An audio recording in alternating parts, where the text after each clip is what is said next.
so excited to be here with the Mel Robbins. Hi. Because here's the thing about dating. Dating is not confusing. You confuse yourself because you make up all kinds of stories about what you think is happening. You can either be connected to somebody or you can be right. Because you can't have both. What is your own relationship story of meeting your husband? We didn't have dating rules back then. Everybody for themselves. It was the first time I felt like exactly who I was and exactly who I wasn't was okay. A lot of people think that they find that, but it's like you build it. You have to stop haunting yourself with this question, is there somebody else better out there? What's a relationship lesson you learned the hard way? Life has a funny way of shortening the aperture, and all this shit you've been chasing in your 20s, 30s, and 40s, the cars, the house, the ring, the this, that, the other thing. At the end of the day, you can't take all this shit that you think makes your life important with you.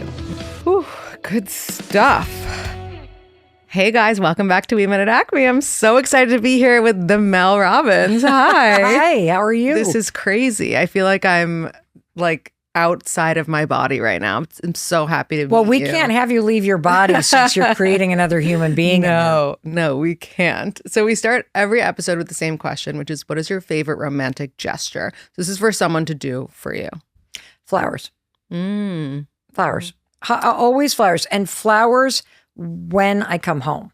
So it's during it, and this dates back to something that happened in my marriage when my husband and I were going through a very hard time. Yeah. And we were trying to climb out of debt, and I was taking on every possible job I could to pay our bills, and I was traveling a lot.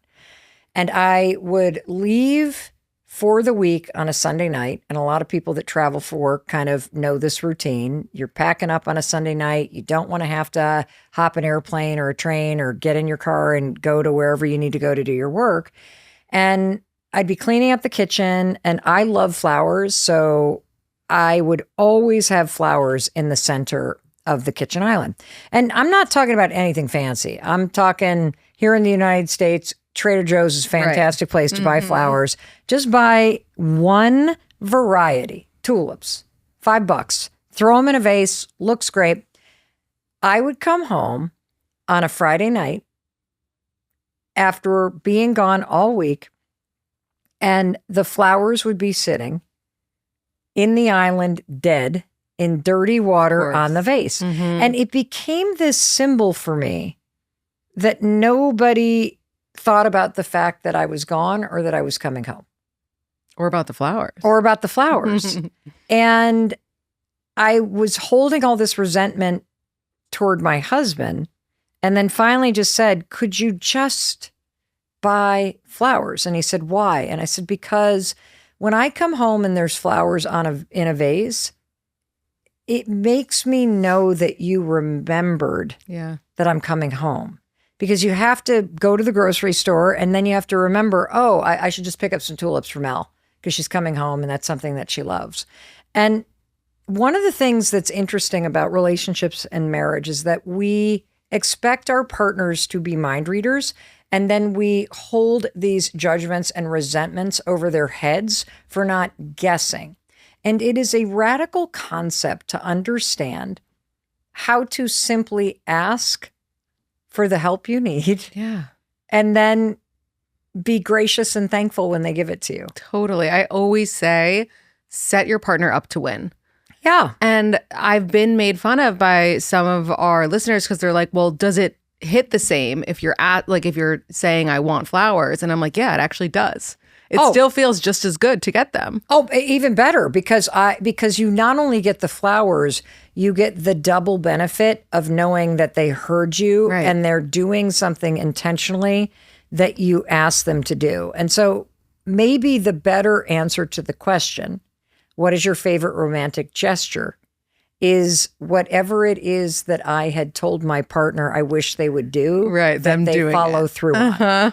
I love because you get the double benefit. You get the fact that they're doing the thing that you love, and you're also getting this second benefit that they're listening and wanting to do better. And I think this is a really important thing, and I'm just going to say this in a very general, gendered way, that a lot of moms, and I'm a mom of a son, so I can own this, we do not do a good job raising our sons to be good partners because we're doing everything for them. And then we turn them over to, their partner and they don't know how to cook and they're sloppy and they don't do their and they're just kind of have this trained expectation that somebody else is going to handle it.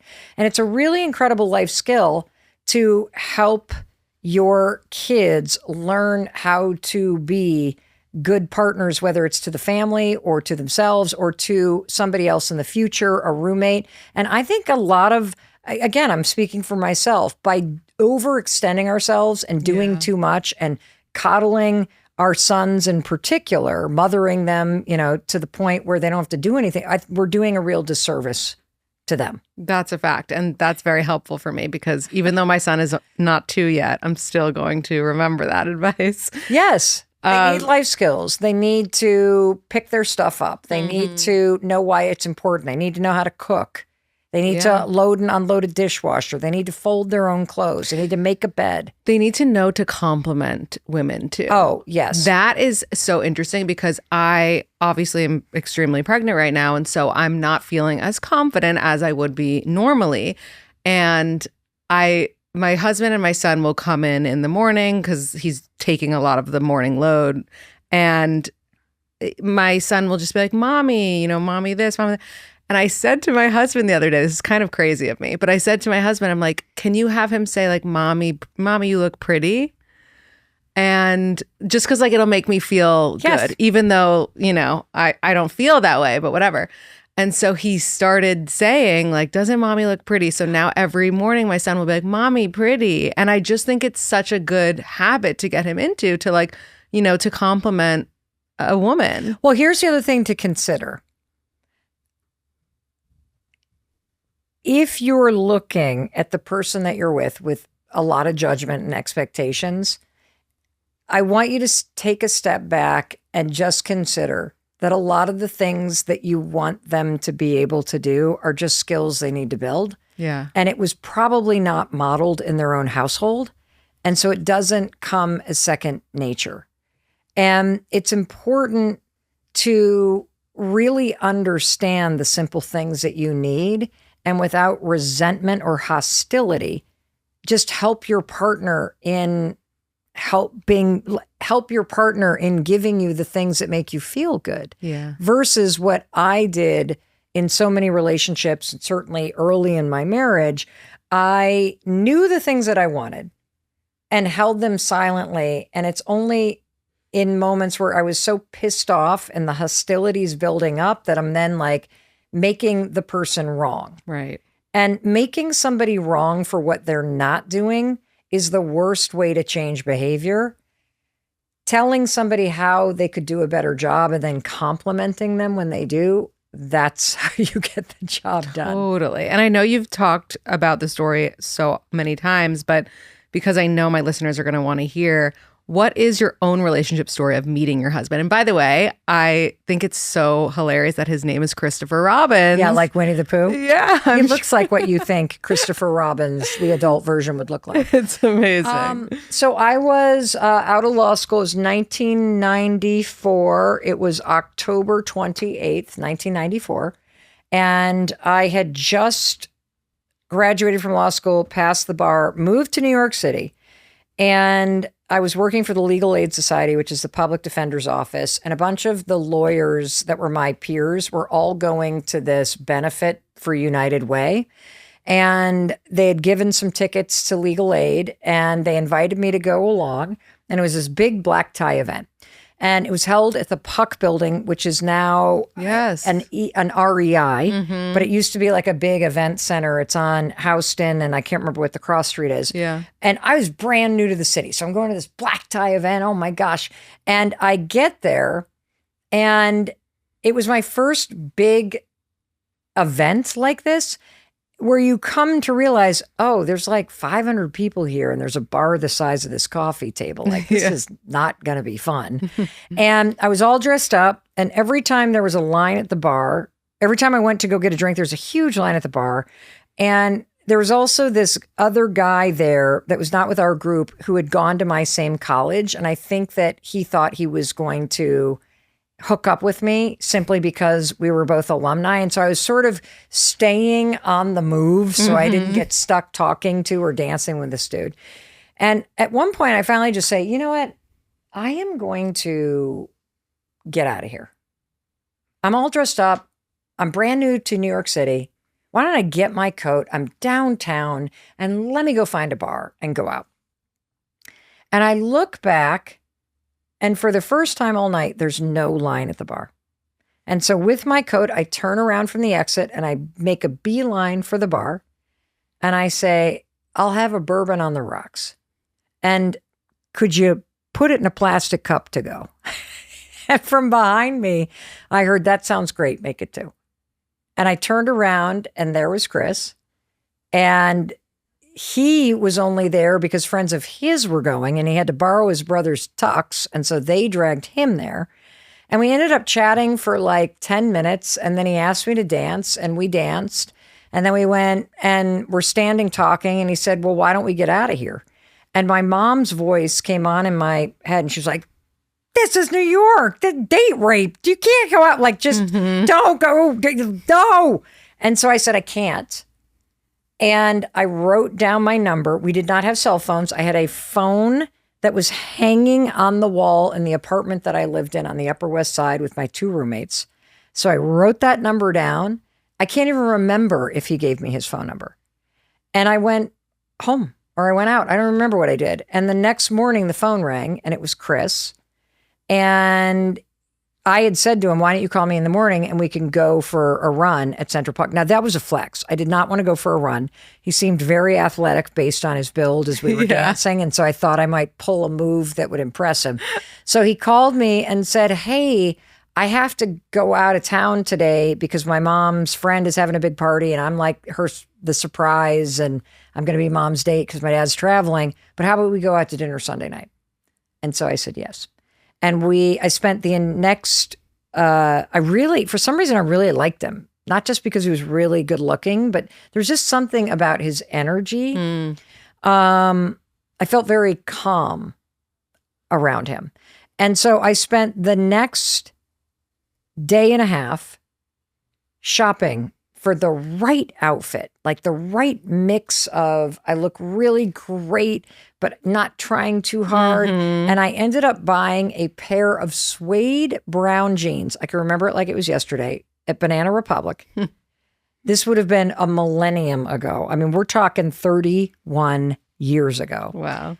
Banana Republic was around. And I had a white t-shirt on and I had these boots on, brown suede boots.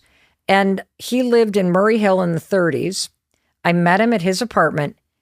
It was a 5-story walk up. Oh, wow. By the time I hauled myself up those 5 stories in those tight, they did not make stretchy suede there. They made non-breathable, skin-hugging suede. I was sweating through this t-shirt. I was bright red in the face. I was trying to pull myself together in the hallway and he just opened up the door and I'm like, hi. And I went into his apartment and it was filled with photos. His brother's a professional photographer and there were photos from his travels all over the world. And it was so cool. And we decided to walk 30 blocks down to Benny's Burritos on the Lower East Side. Our wedding announcement, I'm not sure if it still hangs there, but for decades it hung in that restaurant. And by the time we got to Benny's Burritos, I knew I would marry him. It was the first time I felt like exactly who I was and exactly who I wasn't was okay. Like I just relaxed around him. And I think that's how you know you're with the right person. You're not trying. Yeah. It feels like home. I also feel like everything just worked out so nicely. Like you not going back with him that night was perfect. Oh, I would have tried to sleep with him. Like I would have drank too much. Made a fool you had of the myself. bourbon, and like it's just you made all the right decisions, Yes. and you followed like dating rules without being even conscious of it because We you didn't were have just, dating rules back then. Yeah, because you were just like Everybody for themselves. because you were listening to your mom and you were listening to the positive influences around you, and I love that. And I also know you don't talk about astrology that much, but I know you're a Libra, right? Yeah, I love it. I don't know how to talk about astrology, but I am a major card puller in terms like tarot of cards. Yes, there's a particular manifestation deck that we actually use in my company, where before big meetings, we pull cards for the first 3 years or 2.5 years rather of the Mel Robbins podcast. Before we would tape anything, we would pull a card for guidance in terms of just what do we need to know about this episode. I look for signs everywhere I go. I've trained my mind to work for me in most cases. So you're spiritual. Oh, I am both deeply spiritual. I also understand the neuroscience of manifesting. Shout out to Dr. Jim, the late Dr. Jim Doty from Stanford. I understand how to change the settings in your mind. I truly believe that there is some natural divine intelligence inside each and every one of us that acts like a tuning fork or a compass or a GPS system that is signaling to you when you are aligned and on track versus in situations or with people or moving in a direction that is not truly meant for you. Yeah. I really believe that. I've always believed that. I've honed those skills. I understand the science now of why this matters, and it's not just a bunch of woo-woo bullshit. Right. And it is an absolute secret weapon, like an athlete. Like, do you know how many 3-pointers Steph Curry's thrown in his career? A lot. He has trained his muscle memory and his mind to be a absolute world class athlete who can, in a stressful moment, draw on the muscle memory and the repetition of developing world-class skills in something. Yeah. And the power of your mind, the ability to change the settings in your mind, the ability to see the world differently, which means you see different things. That is a skill through repetition done a certain way that you can become world-class at, and it matters. Yeah, that's amazing.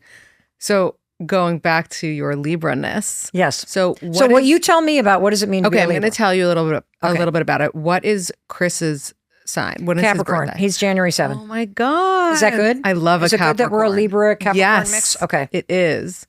Do you know your rising and your moon signs? This is based off the time you means. were born. Lynn, do we know what time I was born? I think I have a photo of this. I think it's like 2:13 or something, or 2. Didn't we do this for Jennifer Freed? Okay, we're going to find out. We're going to find out what time We're going to find out. So while we're finding out, okay, you're a Libra. Yes. Libras are typically like kind of peacemaker energy. Libras like to do the right thing. Yes, I am extremely justice oriented. Yes. And doing the right thing. I cannot sleep at night if it's not fair. Yes. And if I see things going on in the world, which clearly there's a lot going on in the world that is not fair, it just burns me up inside. Yeah, it's tough. But Libras also make really good partners. Why? Libras thrive in a partnership. Huh. So I'm a Libra too. Oh, when's your birthday? Yeah, I forgot to tell you that part. It's September 28th. Amazing. So I am obviously biased, but we do make really good partners. And Libras are very romantic. I wonder why. I don't know why, but I think Libra men are actually more romantic than Libra women. Oh, which is nice. What time is it, Lynn? 6:47 a.m. in Kansas City, Missouri. 6:47 a.m. There you go. On October 6th. What does that tell you?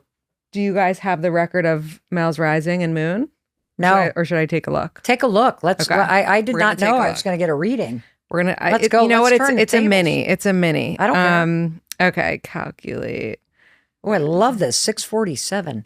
Okay. I'm going to imprint that in my mind. Here's how I'm going to do it. You ready? It's like here's one when people say they're bad at remembering things, Yeah. it's because you never wanted to remember it. It wasn't important. I agree with And you. I want to remember 6:47 because a lot of people have asked me this. And for some reason, I think it's like at 2:00 in the morning. Yeah. So 6:47 to me, I'm going to think 7:47 because my life took flight at 6:47. I love that. Uh-huh. Also, the kids are now saying 6-7. So you just are put for a what? 4. Apparently it's, what does 6-7 mean? Well, if you're cool. It means I am like, not cool at It all. means like,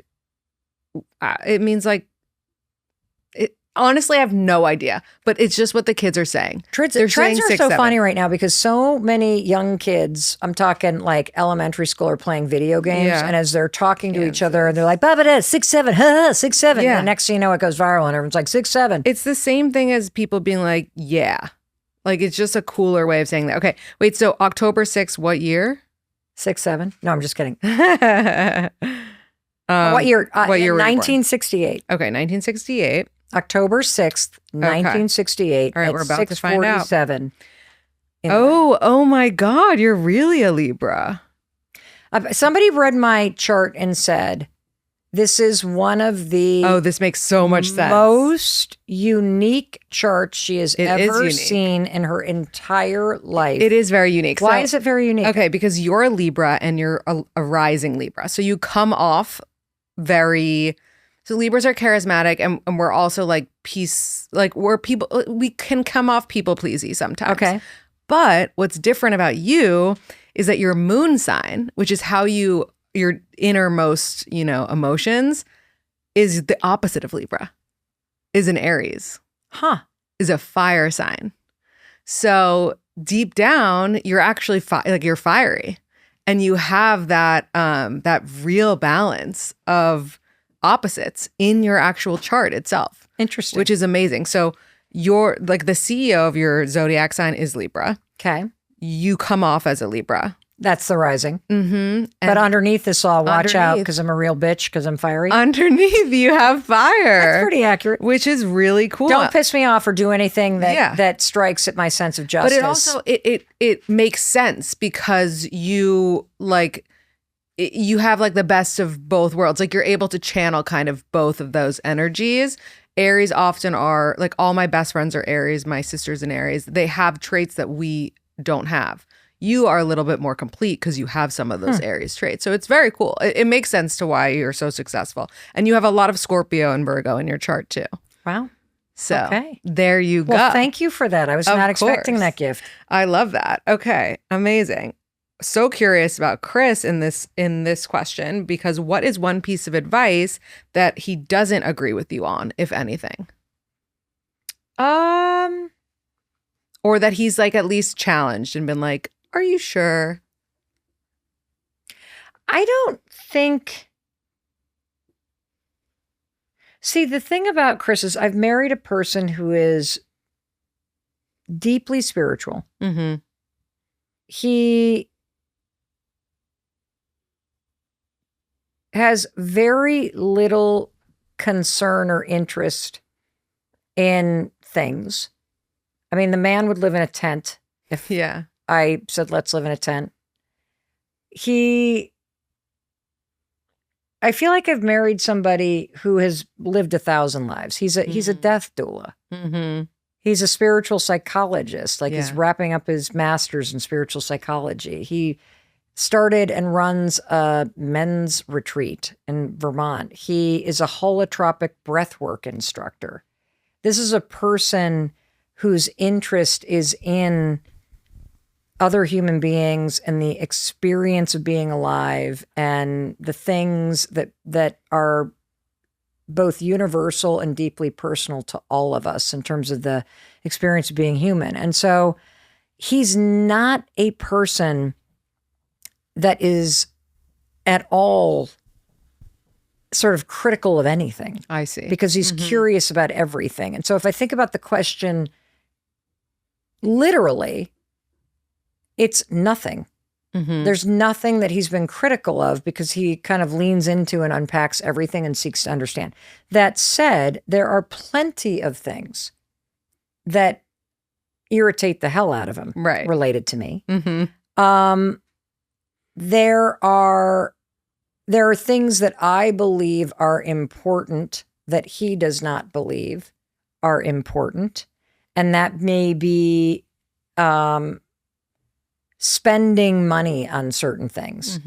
But he would just be like, well, that's stupid. Like, why? Right. Like, you could donate the money. Why do you need that thing? And so he's just a very practical person.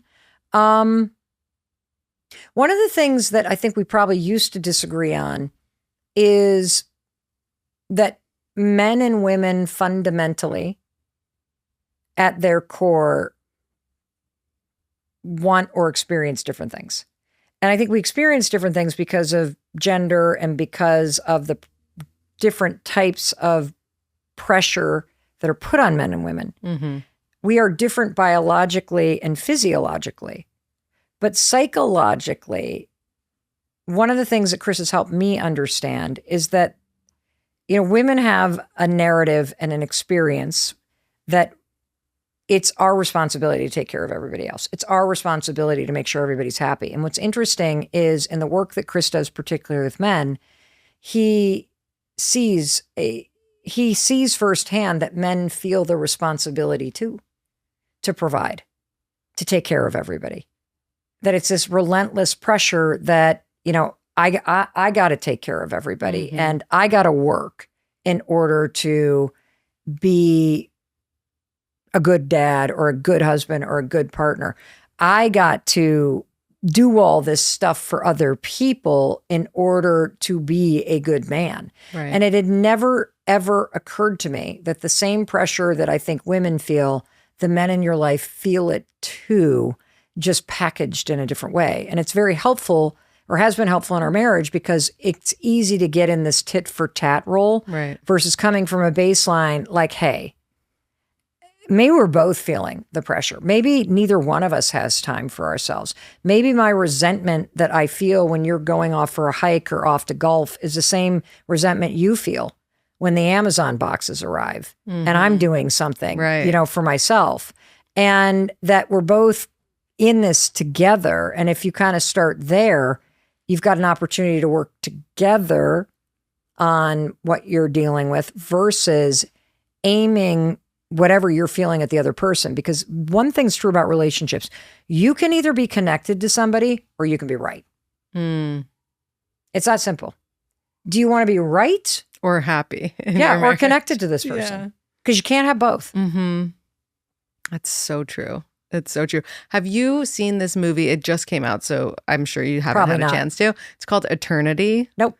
Can I give you a little bit about it? And I'm so curious what you think. So this movie is about basically when you die, you go to this place where you decide an eternity that you want to, you go somewhere for eternity. Okay. But you have to decide where in this interim place. Okay. After you die. So you could spend eternity on the beach. You could spend eternity, you know, on the snow mountain, whatever it is. And you could spend eternity with a person that's also there if you want to. And this woman was married. She had a first husband who died in the war. But he was like her first love, like her great love. And the guy who died in the war, we'll call him Callum because that's the actor's name. He goes to this interim place, right? And he waits for her at this interim place because you're able to, if you pick up a job, whatever, you can stay in the interim. She remarries. She's with her husband for 65 years. They create a life together. They have kids. Their kids have kids. Yeah. Their kids have kids have kids. Yeah.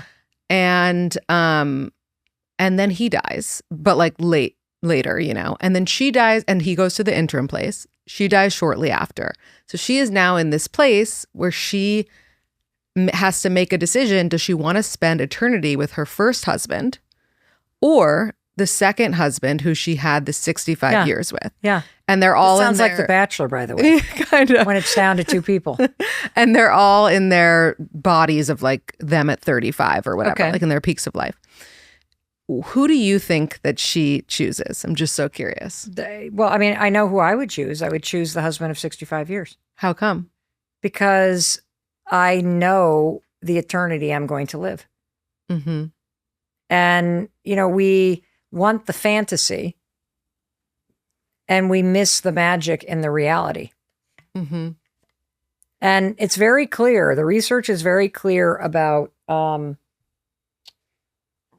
makes for a good life. They've studied this for 86 years at Harvard. And they've also done a project at Cornell called the Legacy Project, where they interview people in their 80s, 90s, and 100s. And when you don't have 50 years left to live, life has a funny way of shortening the aperture.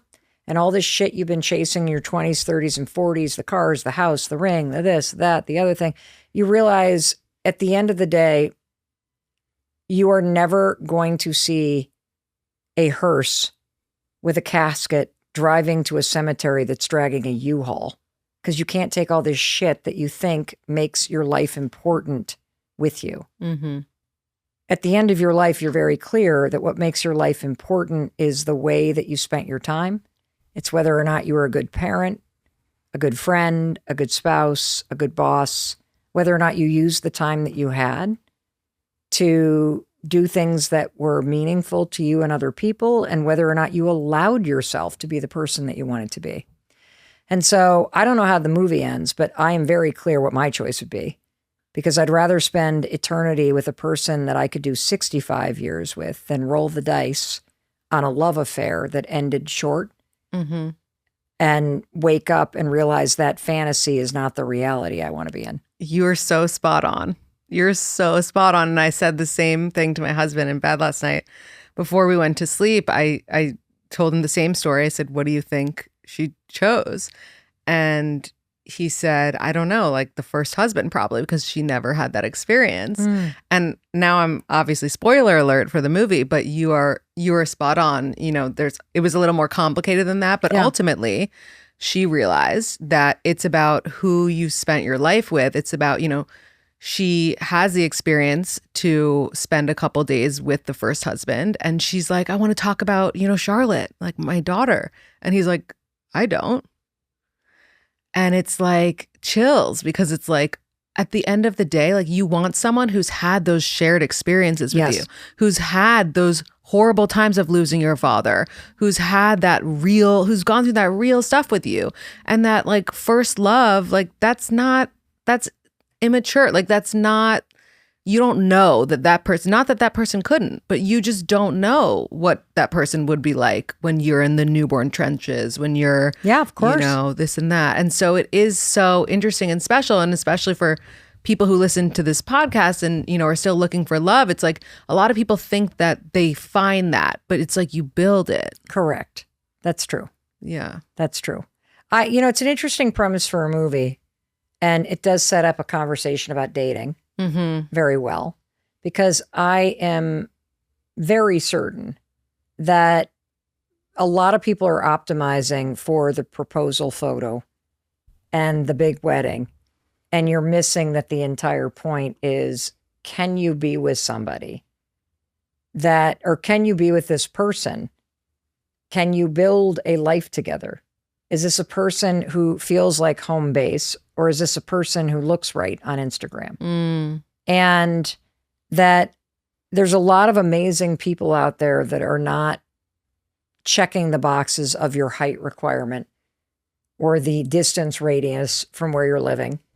And we've gotten to a point where I think you Frankenstein what you think you want, and it's easy to push aside in today's world the truth, which is everybody's going to get uglier. Everybody's going to gain weight. Yeah. Everybody's going to make money. They're going to lose money.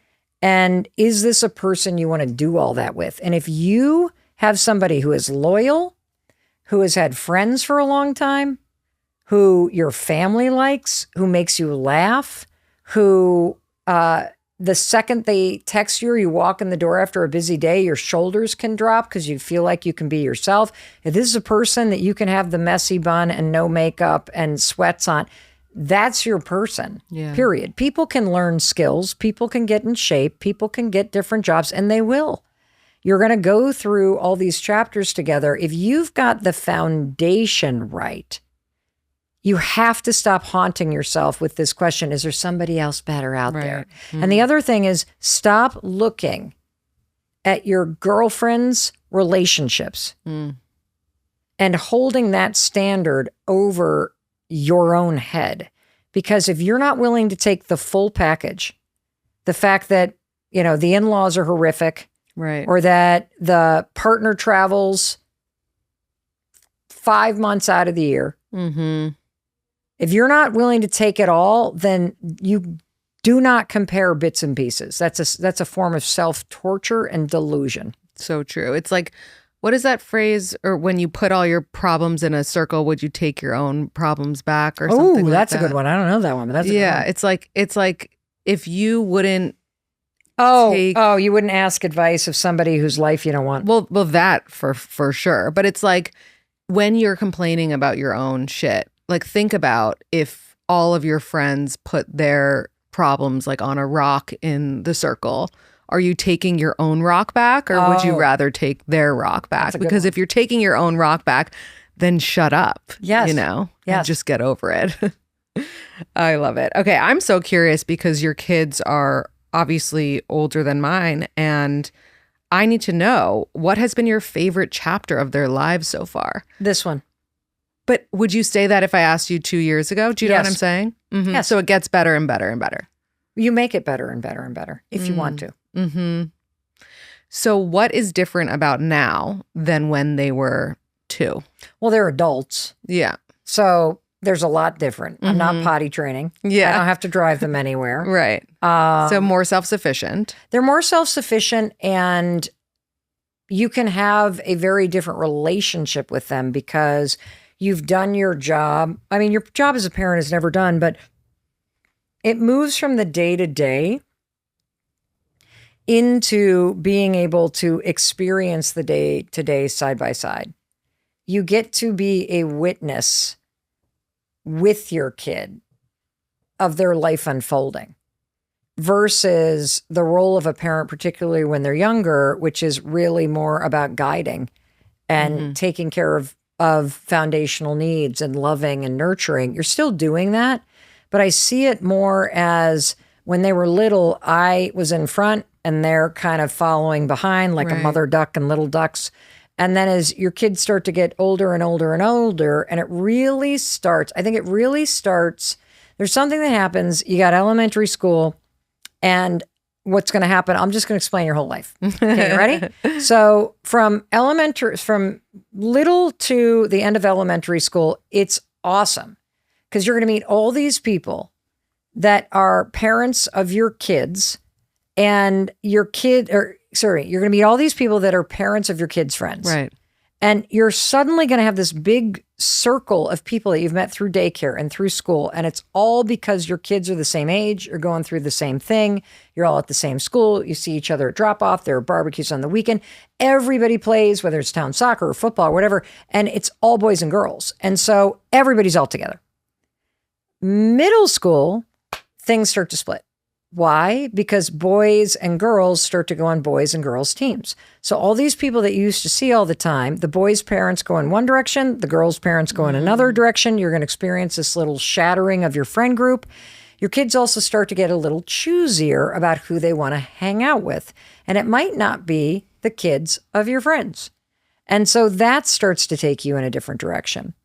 Then high school comes, travel teams start. Kids make some teams, they don't make some teams, they opt out of sports, they do other things, and you're still largely dictated by their schedule. Right. And so your time and your friendships start to evolve too. And then once they get a driver's license, parenting basically changes forever, because the one time that you had with your kids where they were trapped in the car and you could talk to them is gone. They are now independent. They can get themselves anywhere and everywhere if they have access to a car. And biologically speaking, they're wired to push you away because they're preparing to separate and go create their own family. And they naturally prioritize their friends because they're supposed to. Right. And so as all of this is happening during these years, you're kind of running point. And at some point, it's important to recognize when you should be side by side not as a guide leading the way, but as a trusted support to come to for guidance as they are trying to make their way. And for me, I also will admit there are chapters of parenting that you're going to recognize you hate and you're not good at. I do not like little kids. I mean, I love them, but I'm not a good parent with little kids. I'm not a lay down on the floor for 5 hours and make things and play. And largely it was that way too, because we were in such financial, we had so many financial problems that I just had to work. Like I was stressed all the time. We were under crushing pressure that I couldn't go from go to coming home being like, oh, settle in. And I wasn't the greatest parents during those years. So you would say those were the hardest years for you as a mom? For sure. For sure. I love having adult kids. It is the greatest thing in the world. It is so cool to experience life again with your kids as they're going through incredible experiences, whether that's graduating from high school or, you know, going to college if that's what they do, or going on to the next thing, whether it's them moving to a city for the first time, meeting new friends, the ups and downs, like just, it's so exhilarating to watch somebody that you love create create the things that they want in their own life. I love that.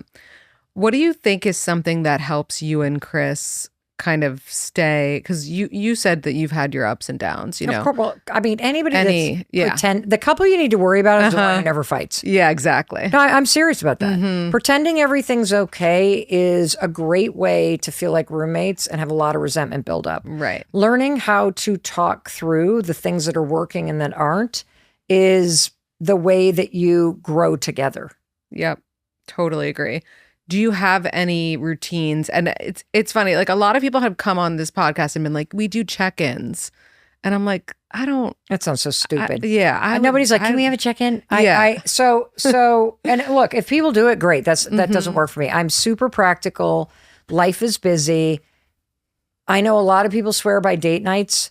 They're amazing when you can make them happen. Yeah. But here's a couple things. When you have little kids, one of the most important things you could do is a Sunday night calendar meeting. And meeting sounds too formal. It's literally, we're either cooking and calendars are out, or we have washed the dishes and we're quickly checking calendars. Yeah. And that sync was critical for Chris and I when the kids were little, because if you don't do that and you don't look at what's coming up Monday, Tuesday, Wednesday, Thursday, Friday, Saturday, your entire relationship becomes transactional and reactive, right? And resentment starts to build up because one of you becomes the point person without wanting to, or one of you becomes the default and starts to feel like crapped on. You having a meeting about a calendar and handle the logistics for the week in one moment on a Sunday will create so much more peace and harmony and equity during the week. Yeah. That's number one. Number two, I believe in that age-old wisdom. Don't go to bed angry. I do. If you have had something so upsetting happen that you can't have a conversation, then make sure you build a bridge before you climb in bed. And what I mean by that is you say, I'm super pissed off. I still love you. We will work through this because we've worked through everything. I need 24 hours to just calm myself down so that I'm in a position for us to talk about this. So I'm going to go sleep in the guest room, or I'm going to go be on the couch, or I'm going to lay here, but I'm rolling away from you. Just let me be me. I love you. And I that's the bridge. You're basically not doing the silent treatment. You are communicating what you need. I need a little space. You're doing it in a kind way, and you're building a bridge that extends from now to when you can expect me to be in a place where we're going to talk about this. And so that's a really important thing to do. Determine who the first call parent is. There Like for school. Yeah. Mm-hmm. There's one parent people call first. Who is it? I mean, it's always the mom. It doesn't have to be. Mm-hmm. Who has more flexibility? Right. But I'm just saying, I've heard that schools will call the mom even if it's not the mom who has flexibility. But because I you don't tell know. the school, Yeah. Mm-hmm. this is the emergency contact. Mm-hmm. If you have a big job, if you travel, do not be the first call parent. Right. Yeah, that sounds crucial. I love it. Another piece of advice that I heard recently that I wish I had decades ago. Mm-hmm. When you're going to a party or you're going out for dinner or you're going out to do anything, have sex before you go out. Because you're just not going to want to after. Correct. Yeah. Yeah. No, I love that. I didn't know that. That changed my life. Uh-huh. Well, I feel you're like bloated, you're tired, you got alcohol in you. no, the best time is when you're like half ready Yes. for the night because Yes. you like feel kind of cute, but you're not fully in Yes. your clothes yet. Correct. Yeah. Uh-huh. What's a relationship lesson you learned the hard way? I mean, there's a Every million. one of them. Yeah, exactly. I think the most important relationship lesson, and this comes from therapist Terry Real, is hostility and harshness. There's no reason for it. There's no room for it. You can be very kind, very direct, Mm-hmm.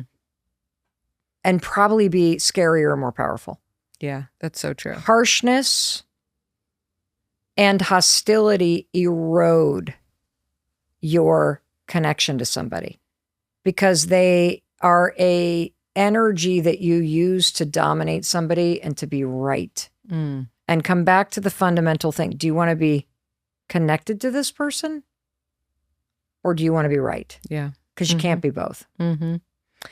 I love the 5-second rule. I use it all the time to get out of bed, as I know so many family members of mine do as well. How can we apply that to dealing with dating anxiety? Okay. Of like, oh my God, what should I say to their text? Is there a way to apply something like that? Yes. So first of all, action. If you don't know what the 5-second rule is, it's just like dropping food on the floor. The 5-second rule with food is you got to pick up the food in 5 seconds or else the floor contaminates the food. Mm-hmm. Junk science, but we all get it. Same thing is true with motivation. You have to take physical action within 5 seconds of a thought or idea, or else your brain will contaminate your desire to do it. Mm. And the way you use the rule is any moment you are nervous about something or anxious or starting to overanalyze or overthink, you're just going to count backwards. You got to count backwards, not up. 5, 4, 3, 2, 1, then move. Mm-hmm. Because it gets you moving and action relieves anxiety. Mm-hmm. One of the interesting things about anxiety, and this comes from Dr. David Russ-Marin. He's one of the 57 experts that I interviewed for the Let Them Theory book. He is a Harvard Medical School professor and doctor, and he runs the anxiety centers in America. I think that's what it's called. They're anxiety centers that are throughout the United States. And he came on the podcast, and it was incredible to hear him talk because he basically said, because I'm like, how do you cure anxiety? He said, Right. There is no other method that is more effective than action. Mm-hmm. And the 5-second rule is one of the most powerful tools on the planet that he's using in his clinical practice to help people struggling with anxiety to push through and take the action. Because the second you take the action, you are signaling to your brain that you're capable of dealing with this. The physiology changes. And so you can use this anyway. And here's a couple things I would advise you to do, especially with dating. So when you feel the anxiety flooding you and you're starting to overthink every text, just first of all, be like 5, 4, 3, 2, 1, put the phone down, walk away.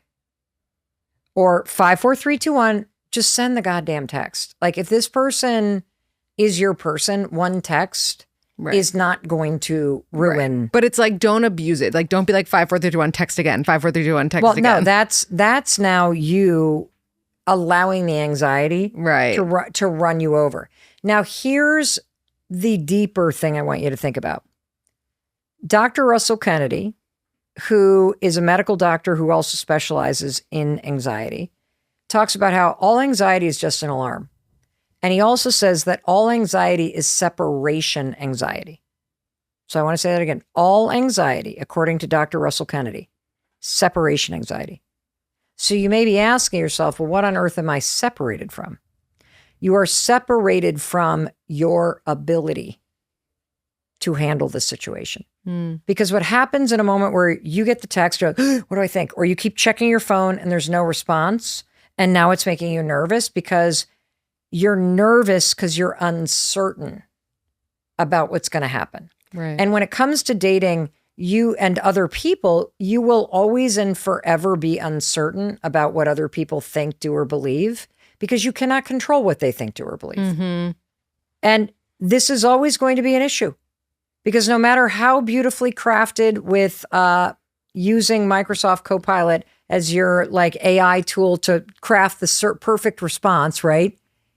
No matter how perfect the text is, it cannot guarantee what the person who's receiving it's going to do. Right. So you're always going to feel uncertain. In that moment when you feel uncertain, we make a mistake. We separate from our power here, knowing that we'll be capable. I'll be capable even if I send like a freaky text and they break up with, I'm capable of figuring this out. We separate and we go up here and go, well, what if this? And what if that? And what if the other thing? And now thinking about what's going to happen makes it grow. You have to 5, 4, 3, 2, 1, drop down here. And one of the first actions you can take is to say, I'm capable of figuring this out. I'm capable of like being okay if this person doesn't like me. Right. I'm capable of waiting a couple hours before I reach out. When you take a beat in those moments and you say out loud, I'm capable, you are reminding yourself of the truth, which is you are going to be okay. You can handle this. You're going to be capable. And if you can get yourself to settle a little bit, then you can think about, well, what's the right thing to do? And the right thing to do is always the thing that it's always the thing. Like if you really say, well, what do I value? What do I value? Do I value being a psycho bitch that like is needy for this person's attention so I can get confirmation that somebody likes me? Is that what I value? No. I value the version of myself that knows my worth. Right. I value a long-term relationship over like validation from this idiot who is leading me on. Right. And so when you remind yourself that you're capable and you just take a moment, and that's where the let them theory comes in, just be like, let them not like me. I was just going to say, send the text and then it's off to let them. Yes, let them respond or not. Mm-hmm. And then let me stop gaslighting myself. Mm-hmm. Let me stop confusing myself. Because here's the thing about dating. Dating is not confusing. You confuse yourself because you make up all kinds of stories about what you think is happening. Mm-hmm. And that saying, whoever invented it, it's deadly accurate. Mm-hmm. If they like you, you will know. Oh, 100%. And if they don't Amen. like you, you're going to be confused, not because they're confusing you. Mm-hmm. Stop blaming the other person. Right. Take responsibility. Well, take responsibility for the stories you're telling yourself in your mind. You're confusing yourself. It's very clear when somebody sleeps with you and they don't want to go out for breakfast and they do it over and over and over again. They don't like you. They like sleeping with you. Yeah. Anything other than they don't like me, they like sleeping with me, I'm not a commitment, I'm a convenience. Any other thing you're telling yourself is you confusing yourself because you live in a fantasy where it all works out rather than forcing yourself to recognize the reality right. that you're in. Mm-hmm. Yeah, that is crucial. Crucial. Going into let them a little bit, which, by the way, I have to shout out my mom, who's the one that told me about it from like, I think she had originally heard you talk on a podcast episode. Yeah. She sent it to me years ago when she was dealing with something with my sister, and she had applied that perfectly to the situation. And she was like, she was being just so zen about it. It was like she almost went from like letting things get to her so much to just not. Yeah. And I was like, how? And she was like, listen to this. This is my thing. She's like, and I made your dad listen. And, now. And so I love it. And so shout out to my mom. You really helped her Shout out to your mom. So a crucial part of the let them theory is doing things for yourself, like let me, which I love. How do you know if something is truly for you and it's like you're doing it to feel better about yourself versus it might be helped by how others feel about it? You know what I'm saying? Mm-hmm. Well, you can have situations where both are true. Mm-hmm. Give me an example of something. Mm-hmm. Like, I don't know, like maybe this is too intensive an example, but like stopping drinking or something like that. That's a great example. Okay. So in this example, you're stopping drinking because why? Because it doesn't make you feel good. Okay, great. And what always happens when you stop drinking is in the beginning, everybody around you, if you're surrounded by drinkers, are like, that's great. Oh my God, good for you. Yeah. And then what you're going to notice is they're going to either start to make some jokes. Oh, she's having a mocktail because she's really healthy. And, or they're going to say, oh, come on, it's a wedding. Have a glass of champagne, lighten up. You're not fun anymore. And here's what happens when you start to change. What happens when you start to change, and this is 100% normal, is that everybody around you knows you as a drinker. Right. That's who you've been. And the second you change and you start exercising or you stop drinking or you don't go out anymore on the weekends or whatever it may be, you're launching a podcast and people don't know he's a podcaster.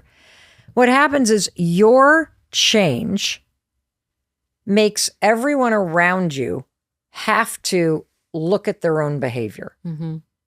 And it is easier in life to attack someone else who's changing than to look in the mirror and consider the things about your life that aren't working. And I relate to the drinking example because this happened with my husband, Chris, when he stopped drinking and he's gone through lots of periods where he'll go years and not drink. And then he'll go for a period of time where he'll have a drink. Right. And then he'll go back to not drinking. Like it just kind of comes and goes. But when it first happened, I remember being so excited for him. And it took about 2 weeks.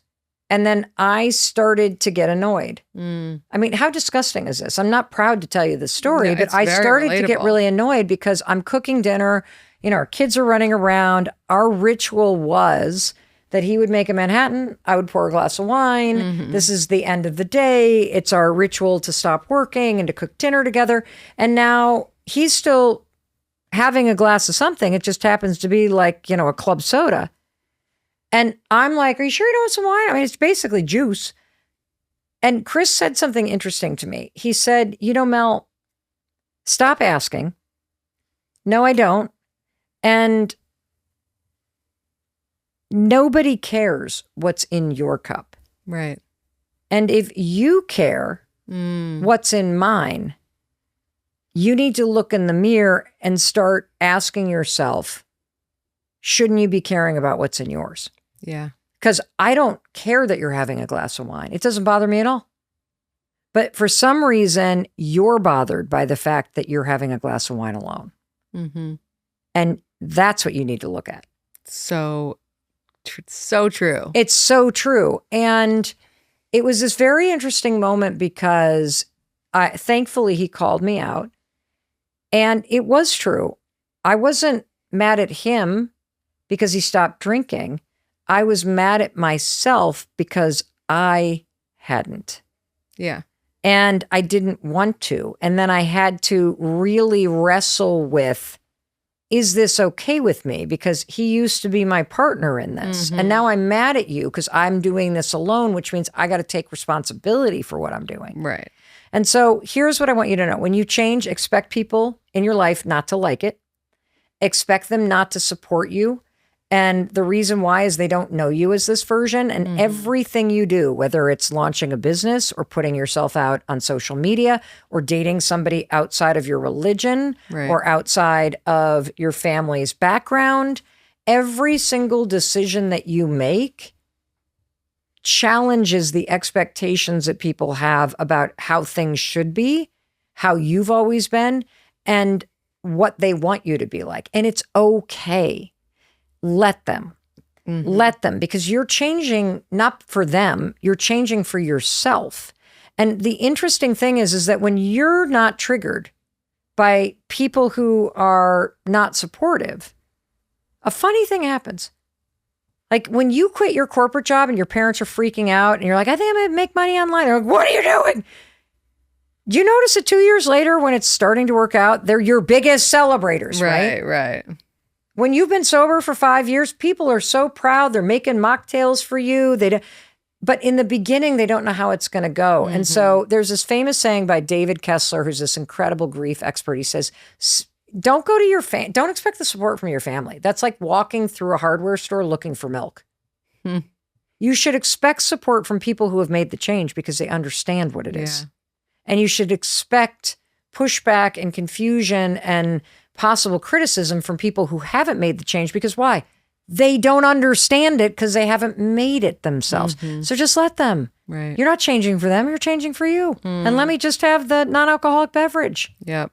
I love it. Isn't that cool? That is so cool. It was so liberating for me to really relieve my family of the burden of having to be my motivational source. Why do they need to be the ones cheering you on? Right. Why? I mean, it's nice when they do, but if they haven't ever lost weight that you want to lose, how can they? If they, like, my husband does a wonderful job being my partner in life and my best friend and supporting me to the best of his abilities, and to the best of his abilities keep extending to the extent I'm willing to be specific about the kind of help and support I need. But my family has no idea what it's like to run this business or to do a podcast or to do a press interview because they haven't done it. So why am I looking to them for the support in something that they haven't done?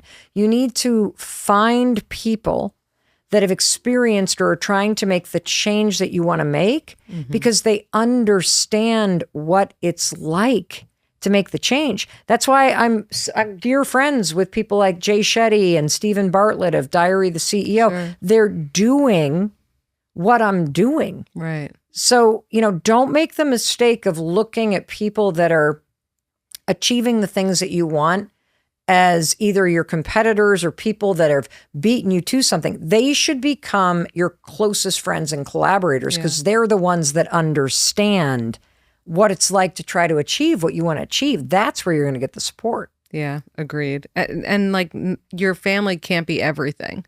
No, and neither can your friends. And the thing about it is it's wonderful to have friends that are always cheering you on. And I have some extraordinary friends in my life, but also know that as you're starting to make gains, it sends these reverse ripples back at friends and family that can be very challenging and confronting because it makes them realize that they may not be doing those things. And then they have to deal with themselves.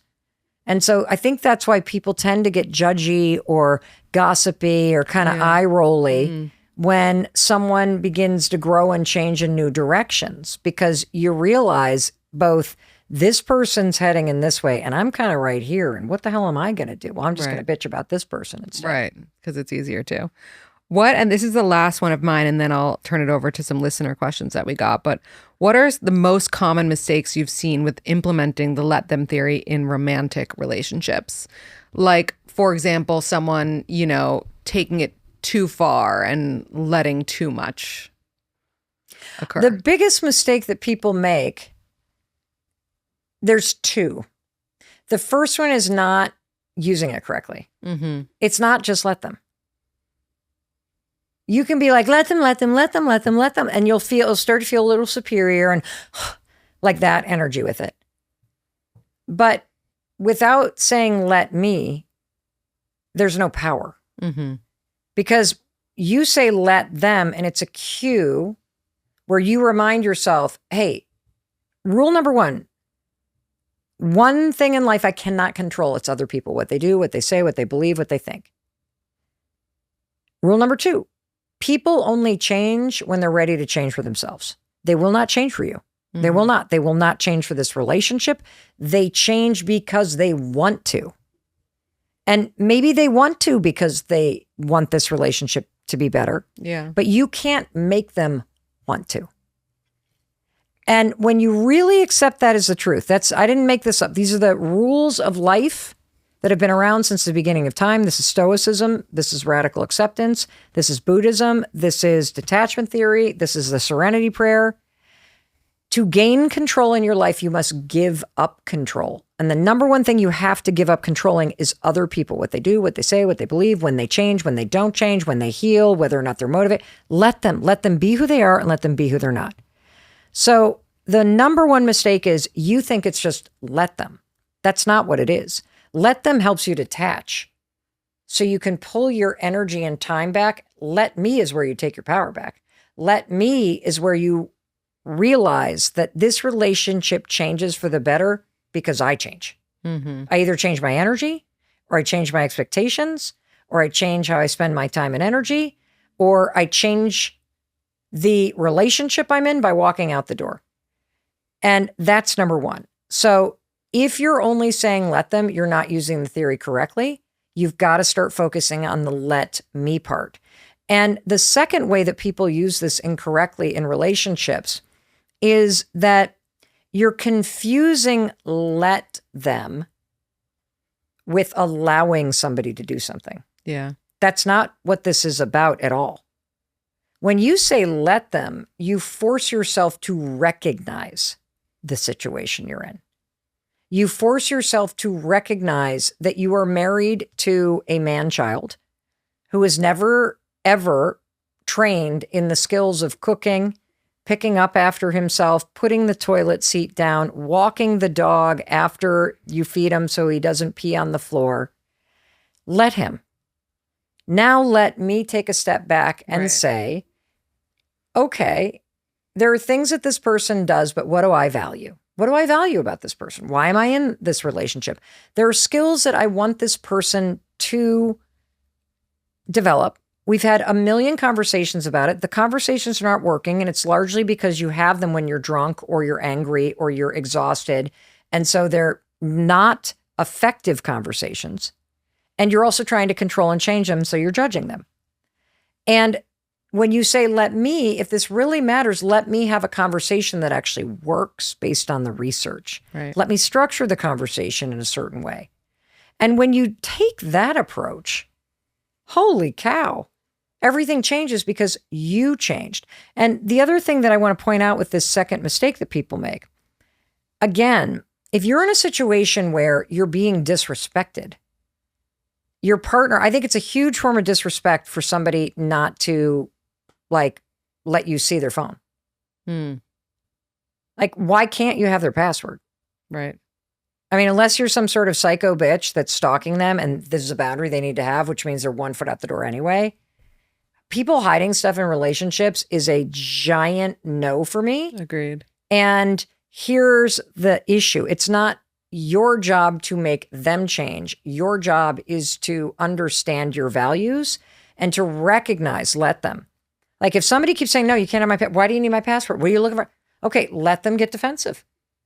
People's behavior are very black. Yeah, let me walk away. Or let me say, is this disrespect and secrecy attractive? Right. Is this disrespect and secrecy something that I want?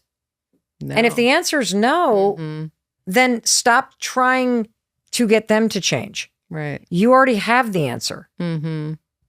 It's on you to change. Right. Yeah, I love that. Whew, good stuff. Okay.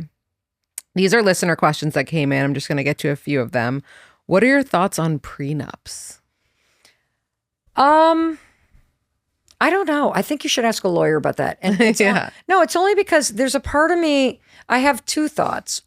And it's on completely, it's, because here's the piece about relationship advice. The things that I talk about are universal. Yeah. And they're tools.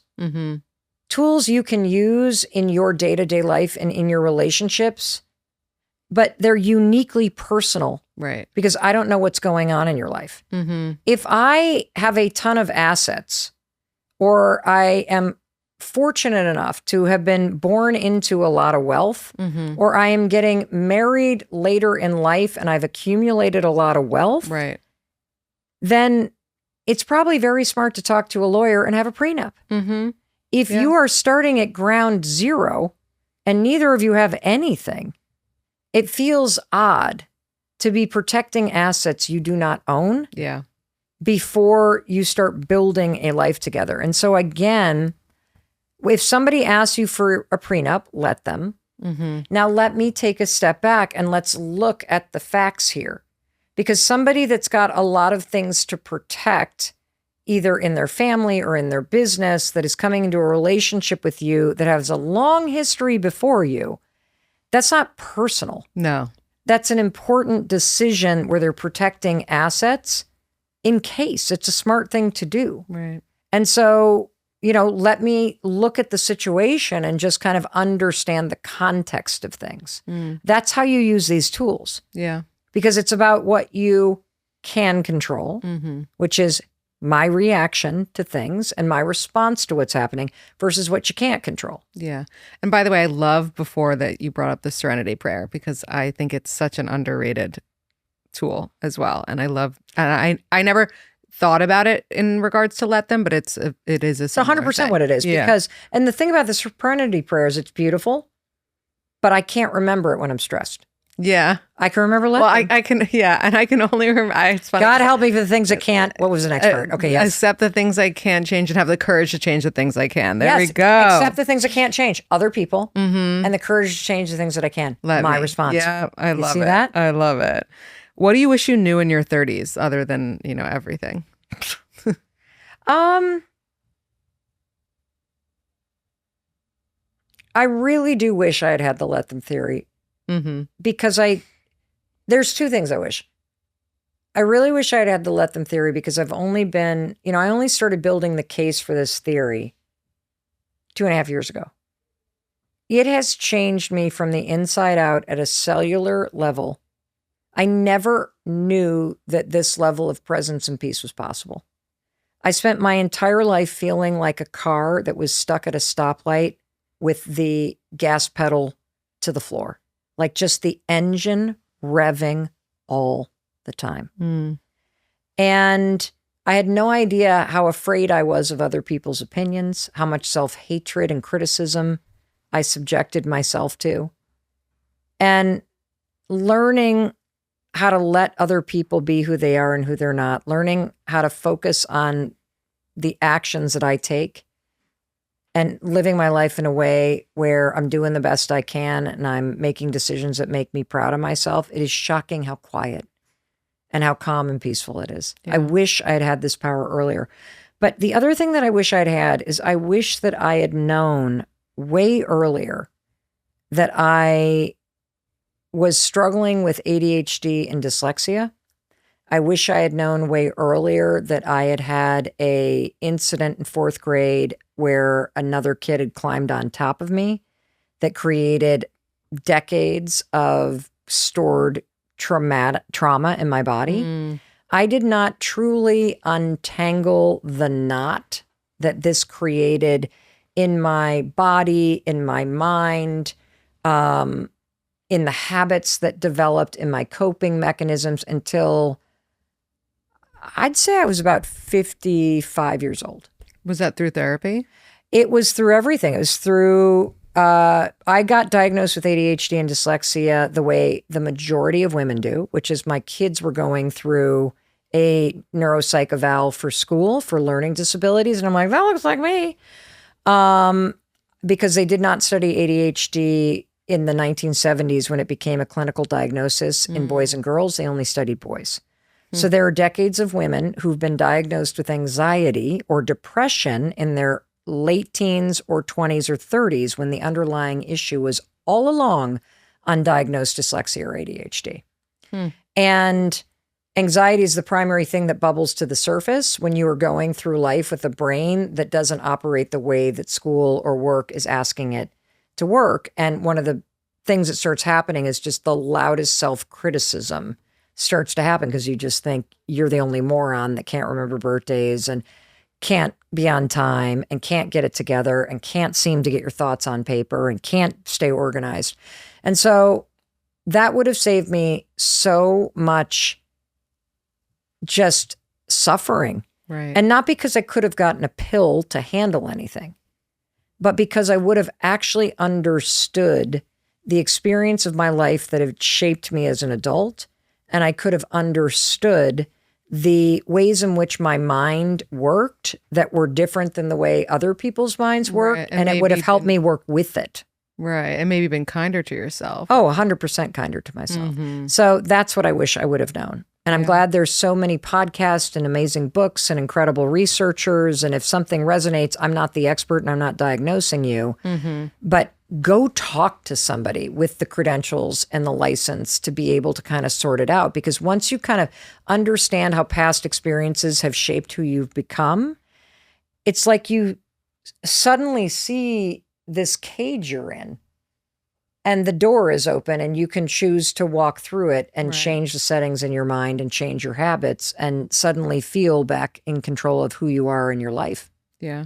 Wow. All right. I feel like I want to be mindful. Oh, yeah, of course we've gone over. So I'm going to go to rapid fire. These are just fun kind of quickies. What's the most underrated sign of compatibility? Somebody knowing your coffee order. Who should plan the first date between a woman and a man? Whoever wants to.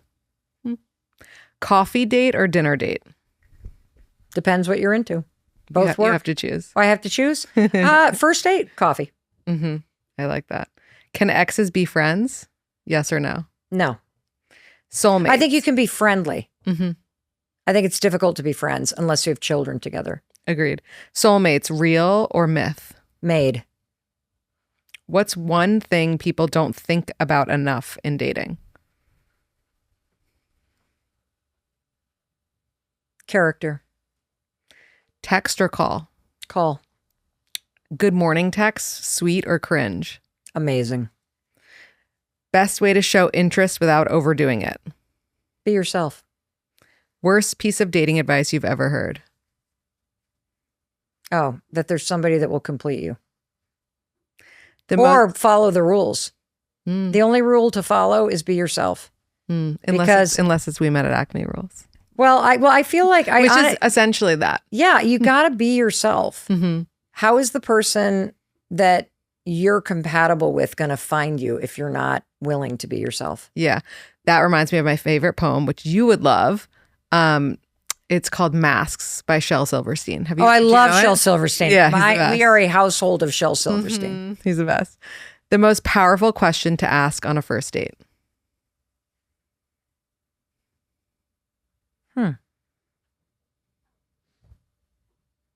That's a great question.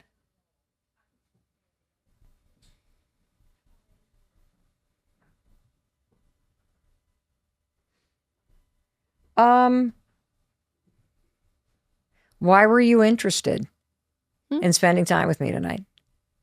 That's hot. I love it. Do you believe in second chances? Always. What's your dating ick? Lies.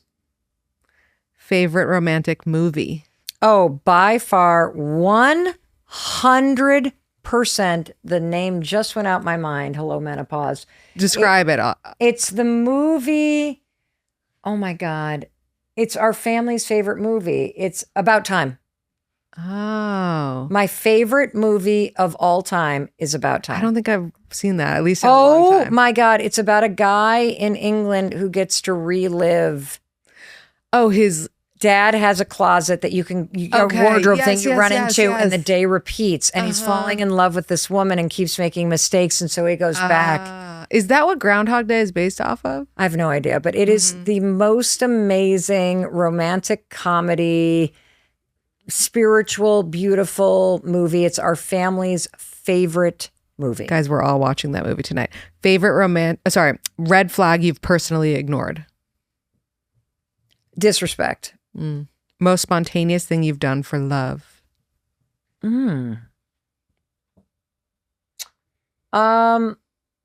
I was studying abroad and I wrote a postcard to somebody in college that I had a crush on. Cute. And when he received it, he thought it was from his girlfriend who was also studying abroad and who had handwriting similar to mine. Oh my God. But he figured it out a year later and came and found me on campus. And then we dated for 3 years. It's really cute. If your love life had a theme song, what would it be? Oh my God. I can't even think of a song right now. A theme song? My love life? I don't know. I don't know why, but the Friends theme song like came into my For head. me? No, that sounds just like horrible sex. No, Friends no, song, theme no, song. just the "I'll be there for you." Because like I'm like, what? Oh, song? well, my favorite song right now that I think is the sexiest song on the planet is Luther. Like Luther Vandross? Well, he's mixed in it, but it's Kendrick and is it SZ and SZA. SZA. Okay, That's my favorite song. Oh, I love it. What's your ultimate dating advice in 3 words? Ultimate dating advice in 3 words? 3 words. So like, I guess it would be just be yourself, right? Yeah, that's exactly what I was like. Is that 3 words? Yeah, just be yourself. PDA, love it or leave it. Love. Okay. As long as you're just as like you don't need to be sticking anything in somebody, whether it's a tongue or a finger or anything else in public. In public, but affection in public is a beautiful thing. I love it. You've given us so much amazing advice today. Can you leave us with like a quote or something that you love that we can take away, even though you've already given us so much? Pulitzer Prize winning author Alice Walker said the most common way that people give up their power is by thinking they don't have any. I love it. Where can everyone find you, Anywhere. listen to you? Just Google Mel Robbins. You can find me right here. Exactly. Yes. Love it. Thank you so much, Mel. Thank you.